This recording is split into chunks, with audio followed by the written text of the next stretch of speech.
কক্সবাজারে ঘটে গেছে এক ভয়াবহ ও নৃশংস ঘটনা, যা নাড়িয়ে দিয়েছে পুরো এলাকাকে।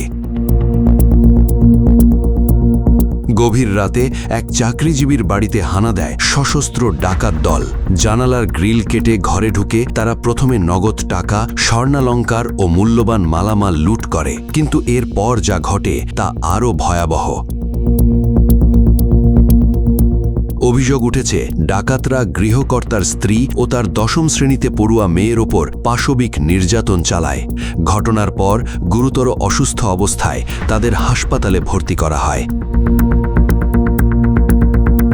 পরিবারের দাবি, স্কুল ছাত্রীটির শারীরিক অবস্থা আশঙ্কাজনক হওয়ায় তাকে নিবিড় পর্যবেক্ষণে রেখে চিকিৎসা দেওয়া হচ্ছে। ঘটনাটি ঘটেছে কক্সবাজারের নবগঠিত মাতামুহুরী উপজেলার পূর্ব বড় ভেউলা ইউনিয়নের সিকবারপাড়া ডলনির্ঘোনা এলাকায়। খবর পেয়ে পুলিশ ও আইন শৃঙ্খলা বাহিনীর একাধিক দল ঘটনাস্থলে পৌঁছে অভিযান শুরু করে।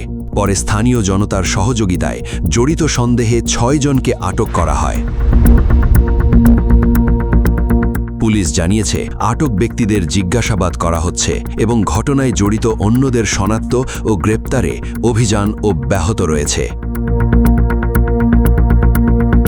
স্থানীয়দের অভিযোগ, এলাকায় দীর্ঘদিন ধরে একটি সংঘবদ্ধ গ্রিল কাটার ডাকাত চক্র সক্রিয় রয়েছে। সাম্প্রতিক সময়ে একের পর এক চুরি, ডাকাতি ও সহিংস ঘটনার কারণে সাধারণ মানুষের মধ্যে চরম আতঙ্ক বিরাজ করছে। এই ঘটনার পর এলাকায় ক্ষোভের বিস্ফোরণ ঘটেছে। স্থানীয়রা দ্রুত তদন্ত শেষ করে জড়িতদের বিরুদ্ধে কঠোর ও দৃষ্টান্তমূলক শাস্তির দাবি জানিয়েছেন। একটি পরিবারের ওপর নেমে আসা এই বিভীষিকা এখন পুরো অঞ্চলের মানুষের নিরাপত্তা নিয়ে নতুন প্রশ্ন তুলে দিয়েছে।